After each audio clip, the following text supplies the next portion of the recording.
नमस्कार, आदाब, सत श्री अकाल, जय भीम, जोहार। मेरा नाम है नवीन कुमार। उत्तर प्रदेश में आए सियासी भूचाल के बाद लगता है कि राजस्थान भाजपा की रानी वसुंधरा राजे भी तख्त हिलाने में जुट गई हैं। वैसे भी मौके पर चौका मारना सियासत का सबसे अहम दस्तूर है, तो क्या योगी आदित्यनाथ की ही तरह भजन लाल शर्मा की भी गद्दी हिल रही है?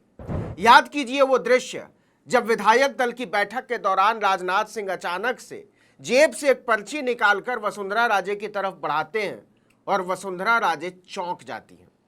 उसी दिन तय हो गया था कि वसुंधरा इस पर्ची को माथे से चिपकाकर चुपचाप तो नहीं बैठने वाली है, वो सही मौके पर हमले की तलाश करेंगे। और लगता है कि 2024 लोकसभा चुनाव के बाद वो मौका उन्हें मिलता हुआ नजर आ रहा है।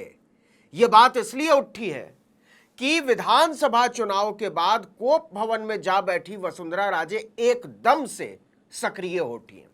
हालांकि अभी भी वो अपने क्षेत्र झालर पाटन में ही घूम रही हैं, लेकिन इस तरह से तो वो चुनाव में भी नहीं घूमी कभी। वो घर घर जा रही हैं, मोहल्ले मोहल्ले जा रही हैं, यहां तक कि स्कूटर से भी लोगों से मिल रही हैं, बातचीत कर रही हैं, उनकी मुश्किलें पूछ रही हैं। वो भी तब जब अगले कई साल तक राजस्थान में कोई चुनाव नहीं है। इसी से सवाल उठा है कि वसुंधरा चाहती क्या है। उनकी इस अतिरिक्त सक्रियता ने जयपुर से दिल्ली तक के बड़े नेताओं के कान खड़े कर दिए। राजस्थान की राजनीति पर नजर रखने वालों का कहना है कि वसुंधरा राजे को कमजोर और कमतर समझने की जो भूल पार्टी ने की है, उसे वो हरगिज स्वीकार नहीं करेंगी। घर में बैठने का मतलब यह नहीं था कि उन्होंने राजनीति छोड़ दी है। वो लगातार भाजपा के भीतर अपना प्रभाव और दबदबा बनाए हुए हैं।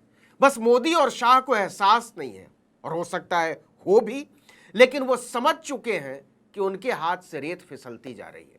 आपको पता ही है कि उत्तर प्रदेश में क्या हालत है। मोदी शाह के इशारे पर केशव प्रसाद मौर्य ने खुलकर योगी से बगावत का झंडा उठा तो लिया, लेकिन योगी ने एक ही लाइन के इशारे में तीनों का मोए मोए कर दिया कि उनकी सरकार को छेड़ने का अंजाम अच्छा नहीं होगा। अब तीनों दिल्ली में एक दूसरे से मिल रहे हैं और योगी कह रहे हैं कि जिसको हमसे मिलना हो वो आकर लखनऊ हमसे मिल ले। तो योगी आदित्यनाथ ने हर उस बड़े नेता के मन में महत्वाकांक्षाओं को जिंदा कर दिया है भाजपा में, जैसे ठिकाने लगाकर कठपुतलियों को सिंहासन पर बैठा दिया गया। अब गौर कीजिए कि पिछले दिनों लखनऊ में शिवराज सिंह चौहान और योगी आदित्यनाथ की मुलाकात हुई है। कहने को यह सरकारी मुलाकात थी, क्योंकि शिवराज सिंह चौहान अब देश के कृषि मंत्री हैं। लेकिन क्या इसमें नई राजनीति के सूत्र आपको नजर नहीं आते? और यह तो कहने की बात है ही नहीं कि उत्तर प्रदेश की राजनीति पूरे देश की राजनीति को प्रभावित करती है और अच्छे से प्रभावित करती है। देखिए कि मोदी शाह ने राजस्थान में वसुंधरा के दम पर पूरा चुनाव लड़ा विधानसभा का, और जब पुरस्कार मिलने की बारी आई तो उन्हें दूध की मक्खी की तरह निकाल फेंका गया। लेकिन वसुंधरा के साथ इतना ही नहीं हुआ है। उन्हें लगा था कि नरेंद्र मोदी उनके बेटे दुष्यंत सिंह को केंद्र में मंत्री बनाकर उन्हें खुश करने की कोशिश करेंगे, लेकिन यह भी नहीं हुआ। मतलब मोदी शाह ने बार बार वसुंधरा को बताया है कि आपको हमारी रहम पर चलना होगा, लेकिन वसुंधरा ने इसे कभी मंजूर नहीं किया। सबको मालूम था कि यह तूफान से पहले की शांति है। वसुंधरा जिस दिन भी जागेंगी उसी दिन जलजला आएगा। किसी को लग रहा था कि लोकसभा चुनाव से पहले आएगा, तो किसी को लग रहा था कि लोकसभा चुनाव के बाद आएगा। आपको पता ही होगा कि वसुंधरा ने राजस्थान चुनाव को हाथ तक नहीं लगाया लोकसभा का। अपने बेटे के चुनाव क्षेत्र झालावाड़ के अलावा वो कहीं प्रचार करने निकली ही नहीं। प्रचार छोड़िए, लोकसभा चुनाव की तैयारियों को लेकर आयोजित कोर कमेटी की बैठकों में भी राजेश शामिल नहीं हुई। इसका नतीजा भी सबने देख लिया। कांग्रेस ने बुरी तरह से नुकसान पहुंचाया भाजपा को। आज मोदी की जो बेचारगी है उसके पीछे बहुत बड़ा कारण वसुंधरा राजे भी हैं। विश्लेषक बता रहे हैं कि एक तरह योगी ने मोदी और शाह को सीधी चुनौती ही दे डाली है। अगर यह सच है तो राजस्थान में वसुंधरा राजे की सक्रियता उनके लिए मुसीबत खड़ी करेगी ही करेगी। आज नहीं करेगी तो कल करेगी। आपको हमने बताया था कि जब से भजन लाल शर्मा मुख्यमंत्री बने हैं राजस्थान के, तब से वसुंधरा राजे ने सरकारी और पार्टी के कार्यक्रमों से पूरी तरह से किनारा कर लिया है। भजनलाल सरकार के मंत्रिमंडल विस्तार तक में शामिल नहीं हुई। और तो और जब विधायकों और पार्टी पदाधिकारियों के साथ पीएम नरेंद्र मोदी का डिनर कार्यक्रम रखा गया, उसमें भी वसुंधरा नहीं पहुंची।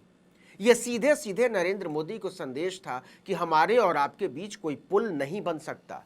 तो जाहिर सी बात है, जब पुल नहीं बन सकता तो वसुंधरा अस्तित्व की लड़ाई लड़ रही है और इसकी पहली शर्त ही है कि वो मोदी शाह के अस्तित्व को दरकिनार करके आगे बढ़ें।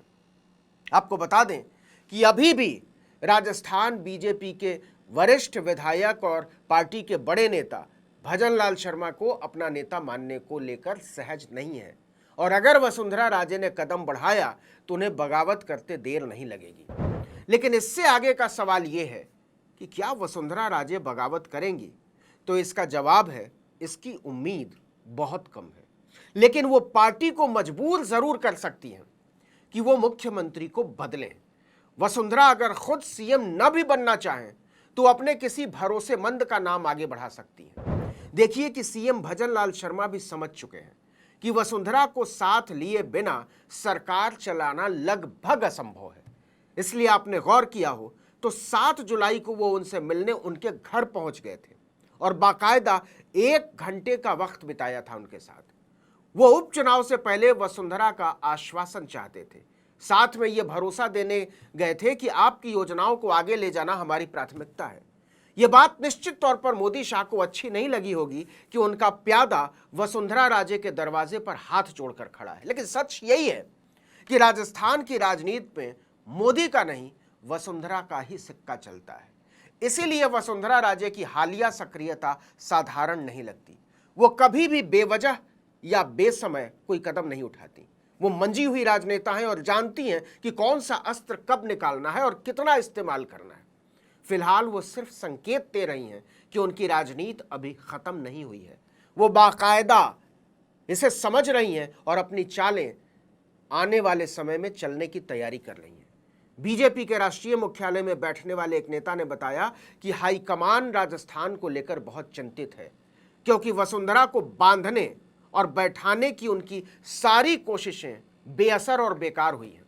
खासकर लोकसभा चुनाव और उपचुनाव के नतीजों के बाद से मोदी की खिसकी हुई जमीन के बरक्स वसुंधरा राजे के बढ़े हुए हौसले का एक मजबूत आधार भी है। इसीलिए उन्होंने केवल ट्रेलर दिखाया है कि उनके साथ जबरदस्ती करने का दुस्साहस करने की सोचिएगा भी मत। वो अभी भी भूचाल लाने की ताकत रखती हैं। वसुंधरा राजे की ये अपनी शैली है। वो ज्यादा बोलती नहीं है, संकेतों में काम करती हैं और सबसे महीन राजनीति संकेतों में ही रची जाती है। इस वीडियो में इतना ही, लेकिन अगर आपने आर्टिकल 19 इंडिया को अब तक सब्सक्राइब नहीं किया है तो फौरन कर लीजिए। बेल आइकॉन दबाइए, घंटी जैसी आकृति, लाइक कीजिए और कमेंट करके बताइए हमारा वीडियो आपको कैसा लगा। हमारा ट्विटर हैंडल है article19_India और मेरा ट्विटर हैंडल है नवीन जर्नलिस्ट। नमस्कार।